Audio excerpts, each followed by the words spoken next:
They didn't pack a suitcase. That's the part that comes back first. No overnight bag, no duffel, not even my toothbrush, just my hoodie tied around my waist and my tablet clutched to my chest like it could explain everything they wouldn't say. We pulled up to Grandma Millie's house just past lunch. The sky was too blue, like it didn't get the memo that something irreversible was about to happen. Dad turned down the radio mid-song, a country ballad about coming home. I still remember the way he said it, too. Casual, too light. "We'll be right back." I blinked at him from the back seat. Already halfway out the car, Mom turned around in the passenger seat and gave me this tight smile, the kind that doesn't reach the eyes. "Go on, sweetie, Grandma's waiting." Except she wasn't.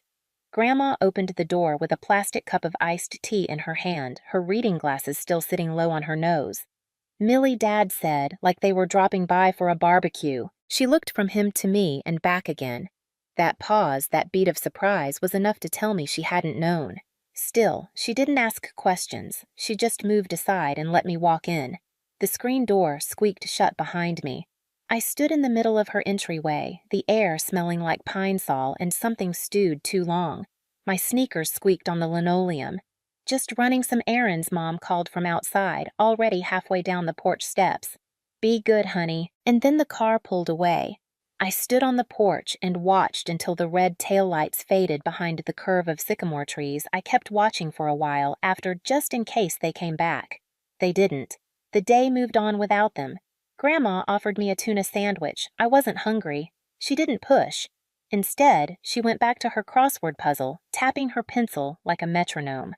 I sat on the edge of the couch, swinging my legs, still waiting for the sound of tires on gravel. She showed me the guest room before sunset. It wasn't really a room, more like a corner of the house that used to store old wrapping paper and puzzles with missing pieces.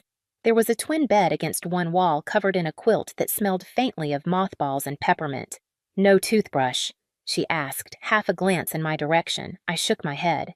She sighed, rubbed her temple, and walked down the hall without saying anything else. A few minutes later, she came back with a travel-sized toothpaste and a brush in plastic wrap. "It's one of the ones they give you at the dentist," she muttered. I nodded like I understood everything, like I was fine. That night, I lay in bed staring at the ceiling fan, its slow rotation humming like a tired lullaby. The corners of the room were dark, unfamiliar. Somewhere down the hall, Grandma coughed, turned over in her creaky bed. I heard the house settle pipes clicking in the walls like they were keeping secrets. She had said it just before turning out the light. "They'll be back, any day now." But she didn't look me in the eye when she said it, and I knew in a way, you don't need grown-up words for that. No one was coming through that door. The ceiling fan kept spinning. My tablet buzzed once. Low, battery warning, I didn't plug it in. I just watched the blades go round and round until I didn't know if I was awake or dreaming. They said they'd be right back. They said so. At school, I told people my parents had to travel for work. California sounded believable, big enough to feel far away, vague enough that no one would ask for specifics. I said it with a smile, which made it easier to swallow for them anyway. No one challenged me. Not really. One teacher, Mrs. Kinner, gave me that look during roll call the first week, like she was waiting for me to say more. But when I didn't, she just nodded and handed me a reading log like the conversation had never happened. Kids asked things, of course. "Who picks you up? Where do you live now?" I always said with my grandma, just for a while, and tried to change the subject. Sydney Collins, who sat behind me in science and chewed on her eraser, was the nosiest. She kept saying we should have a sleepover, or that her mom could drive me home after school if my parents were super busy. I remember one day in October when she pressed too hard. "Don't you miss them?" she asked during lunch. I was peeling a hard-boiled egg. I stared at the white rubbery surface for a long time before answering. "They call a lot," I said, which wasn't true, but it wasn't a full lie either. I mean, they could have called. That fall, Grandma got me a new lunchbox, bright purple with cartoon puppies on the front. She said it was the only one left at Walgreens, like that made it better. I didn't say anything, just packed it every morning with a peanut butter sandwich and an apple. I always ate fast, careful not to let anyone see the inside flap where Grandma had written Millie H. in faded black marker. It was hers, not mine. Like most things, some days I'd watch the sidewalk from the classroom window. While the teacher droned on about decimals, I'd imagine a silver sedan pulling into the parking lot. My mom in her sunglasses, my dad waving like everything was normal. I pictured them standing at the office with a smile that said, "We're here now." But the bell always rang, and it was always Grandma waiting at the curb, arms crossed, engine running. One afternoon, I found her sitting in the kitchen with a letter in her lap. Her mouth was tight. The envelope was open, but she hadn't taken the card out yet. She slid it across the table without a word. I recognized the handwriting instantly. Rounded letters, little hearts above the eyes, inside. Hope, you're well. Love. Mom and Dad. No date. No return address. I nodded, slid it back across the table, and went to do my math homework. That night, I woke up to the sound of her voice. The hallway was dark, the air thick with the smell of fried onions from dinner. I crept closer to her bedroom door. "She's asking about you," Grandma said. Pause. I know. "But she's your kid." I didn't hear the rest. Just that. Just enough. The next day, I tore a page out of the notebook where I'd been writing all the things I thought we'd do when they came back. Go to the movies. Get matching pajamas at Target. Buy Halloween candy together. I took it behind the garage after school and lit it with a match from the kitchen drawer. It burned too fast. By the time it turned to ash, I didn't feel lighter, just a little more quiet. I stopped marking birthdays after 13, not out of protest, just because no one else seemed to notice. I got the usual card from Mom and Dad in the mail, same as always, neatly folded, signed, "Love you always," with a $20 bill tucked inside, like it made up for anything. I didn't even open the envelope that year. Just slipped it into the drawer under my socks and forgot about it. By then, I had learned not to expect much. Grandma Millie was slowing down. She never said it outright, but I could see it in the way she held the banister a little tighter each time she climbed the stairs. She'd forget what day it was or whether the oven was still on. Once she called me by my mother's name. I didn't correct her. I just brought her some water and sat beside her on the couch until she dozed off. At school, I kept to myself. I wasn't unfriendly, just unavailable. I did my work. I turned in essays. I skipped homecoming and told people I had the flu. I didn't. I just didn't want to sit in a gym filled with rented tuxedos and floral corsages while thinking about the dresses I'd never get to show my mom. Instead, I stayed home and fixed the leaking bathroom faucet. Took me 4 YouTube videos and a full afternoon, but I did it. The drip stopped. It felt like winning something that became my thing, fixing things. Lamps stuck drawers, the busted heater in the laundry room. Grandma started saying I had a good hand, like her father used to. I started keeping a little notebook of what needed repairs and crossed things off one by one. It made me feel like I had some control over something. Aunt Cheryl began stopping by more often. She'd bring over frozen casseroles and cluck about the state of the porch steps. Sometimes she offered to take me for the weekend, but it always sounded like she was offering out of obligation, not desire. I always declined. I didn't need another house where I didn't belong. Her daughter Hannah once asked why I never posted any family photos on Facebook. I shrugged and said I wasn't that into social media, which was half true. The other half was harder to explain. Every so often another envelope would arrive in the mail. Different handwriting, but the same tone. "Hope school is going well. We're thinking of you. Love, Mom and Dad." I started tossing them unopened. I could tell which ones were theirs by the weight and the postmark. At 17, I went to parent-teacher night alone. I walked the halls, sat through the speeches, shook hands with teachers who nodded too gently and offered too many smiles. When I left, the parking lot was full of taillights, car doors slamming, kids waving from windows. I walked home. It was cool that night, the kind of fall air that smells like damp leaves and faint wood smoke. I sat on the porch steps and pulled my knees to my chest. The porch light flickered. I didn't move to fix it. I whispered into the dark, just loud enough for no one to hear. "They're not lost. They're just not looking." Grandma Millie died on a Tuesday. I remember the rain more than the moment. It wasn't dramatic, just steady, like even the sky couldn't quite cry about it, just quietly gave in. We were in her room when it happened. She was in her faded nightgown with the blue lilacs, one she refused to throw out, even after the hem frayed. She mumbled something I didn't catch, and then just exhaled. I sat there for a long time after holding her hand, long after it stopped being warm. The TV was still playing an old detective rerun in the background. The detective never figured out who did it. The funeral came quickly, the way small-town funerals do. The Rockfield Baptist Church smelled like lemon oil and old hymnals I ordered white lilies printed. The programs chose a photo where Grandma was smiling but still looked like herself. Aunt Cheryl helped with the cookies, and Hannah posted on Facebook, "Celebrating a life well lived. Rest easy. Grandma Millie." The service had already started when I saw them, Linda and Bruce. My parents slipped into the back row like ghosts. Mom wore a gray shawl, her eyes too wide, her mouth trembling just enough to seem genuine. Dad kept adjusting his collar like the shirt was choking him. Neither of them looked at me at first. It was like they didn't know how. After the final hymn, people moved toward the fellowship hall for lemon bars and dry sandwiches. I stayed near the back pew, not ready to mingle. That's when she came over. "Natalie," Mom said, voice soft and sticky. I didn't answer. She leaned in for a hug. I stepped back. Her arms froze mid-air. She let them drop slowly. Dad gave a helpless sort of shrug, the kind people use when they've run out of rehearsed lines. "You look well," he said. "Please don't," I replied. My voice was calm. That surprised me. People noticed Aunt Cheryl's jaw tightened.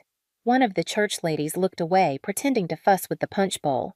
After a moment, Mom tried again. "We've missed you. We've thought about you every day. You just didn't show up for any of them," I said. I expected her to cry. She didn't. She just blinked, then looked at her shoes. Dad opened his mouth, then closed it again. "We should talk," he said. "Maybe not here." Why, I asked. "So you can feel better?" Neither answered. The sympathy card they gave me was blank inside. Not even a line. Just my name and a signature, like I was someone they barely remembered. I carried it in my coat pocket as I walked out into the drizzle. The air smelled like wet gravel and regret. Aunt Cheryl caught up to me on the sidewalk, umbrella in hand. She didn't say anything, just held it over both of us until we reached her car. She squeezed my shoulder before I left. "You handled that better than most grown women would have." I didn't feel grown. I felt like a child again, except this time I wasn't waiting for the car to come back. I was watching it pull in 10 years too late. They kept texting after the funeral, once a week at first. Then every few days, Mom would sign off every message with love. "You always," like she hadn't spent the last decade proving otherwise. Dad's were shorter. "We should talk. You're old enough now. Let's sit down." I didn't respond. But silence, I've learned, only makes some people talk louder. Eventually, I gave in. 1 hour, public place. No surprises. We met at the Denny's off I-94, the one next to the gas station with flickering lights and a rusting ice machine. I got there early. Chose the booth by the window, ordered black coffee. I didn't plan to drink. They were 5 minutes late. Mom walked in first, wearing a floral blouse. I'm pretty sure she'd worn in one of my childhood photos. Dad followed, still tugging at that same frayed polo collar like it hadn't fit him in years. "Sweetheart," Mom said, sliding into the seat across from me. I didn't say anything, just stared at the plastic placemat laminated and sticky around the edges. Dad sat across from me, clearing his throat. "You look good." I nodded once. The waitress came. I declined food, so did they. We just wanted to reconnect. Mom began folding her hands like we were praying. "Things were really hard back then. We were so young." "You were 35, I said. She blinked. Dad leaned in. "We were struggling. Nat, fighting broke. Grandma said she could help." "She did," I said evenly. "You didn't." He looked like he wanted to argue. Instead, he picked up the menu and stared at it without reading a word. Mom tried again. "We made mistakes, but we thought you'd be better with her. We weren't ready to be the kind of parents you needed. You weren't ready to be parents at all," I said, sharper than I meant. "So you left me on her doorstep like a delivery." "I wrote," she offered, like it counted. "I sent cards." "Cards," I echoed, with $20 and no return address. The silence between us swelled, full of everything they couldn't say and everything I no longer needed to hear. Dad finally looked up. "You can't just erase us." I leaned forward, resting my arms on the table. "You did it first." He exhaled hard through his nose like that was the worst thing anyone had ever said to him. The waitress came back, asked if we needed anything. We all said no. I almost laughed. We needed so much, but none of it was on the menu. "I still think about you," Mom whispered, eyes shiny. Every day I stood up, pulled a $5 bill from my wallet and slid it under my untouched mug. This is all I owe you. I didn't look back as I walked out. The bell above the door jingled once cheerful and misplaced. Outside, the wind had picked up. I zipped my jacket and kept walking not toward a car, but toward the version of myself that no longer needed to explain why I wasn't willing to forgive people who had only returned once it was convenient. Some folks call that bitterness. I call it memory. The letters didn't stop. Neither did the voicemails, though. I stopped listening to those after Christmas. Sometimes they came with apologies, sometimes just lines like, "Hope you're doing okay," or "We miss you." They always ended with some version of, "Can we talk?" The truth is, we already had. At that booth. In that silence, I didn't need more talking. I needed space. Grandma's house was mine now, but it didn't feel like it right away. I kept the furniture where it had always been, like moving. Anything would make it harder to remember her. But over time, I started repainting things. Soft grays, sage green in the kitchen, a light yellow in the room that used to be hers. I made the front porch safer, fixed the steps she always tripped over, rewired the lamp that used to flicker near the couch. Every small repair felt like a conversation we never got to finish. Aunt Cheryl still dropped off groceries. Sometimes she lingered with her arms crossed, saying things like, "They're still your parents," or, "It's not too late." I'd just nod and change the subject. She meant well, but meaning well doesn't mean you're right. I spent more time alone that year, but it wasn't the lonely kind. I read more. Started baking, made a list of bills and paid them on time. I planted basil in a cracked pot by the windowsill and started drinking tea instead of coffee. One Saturday, I found a new letter. No return address, but I knew the handwriting. "We're getting older. We don't want to leave this world without knowing you again. Please, Natalie. We're sorry I didn't cry." I folded the letter once, then again, and slipped it into the drawer where I'd been keeping every unopened card since I was 11. The top one still had glitter on the envelope. A birthday card from when I turned 15. I never opened that one either. Later that evening, I stepped out back. The air was cool, but not cold. I lit the fire pit and sat on one of the patio chairs I'd inherited from Cheryl's garage sale. On my lap was a notebook I hadn't touched in years, the one where I used to write things they'd do when they came back. Take me to Dairy Queen. Buy matching pajamas. Ask how I slept. I tore the pages out one by one, feeding them to the flame. The paper curled fast, turned black at the edges, then disappeared. I didn't do it out of anger. There was nothing left to burn in that regard. It was just time. Inside the house was warm, familiar mine. I brewed tea and sat by the window listening to the quiet. No TV, no phone. Just the sound of the heater kicking on and the slow ticking of the kitchen clock. Some people think closure comes from conversation. I think it comes from a door you choose not to reopen. They said they'd be right back. They weren't. I was.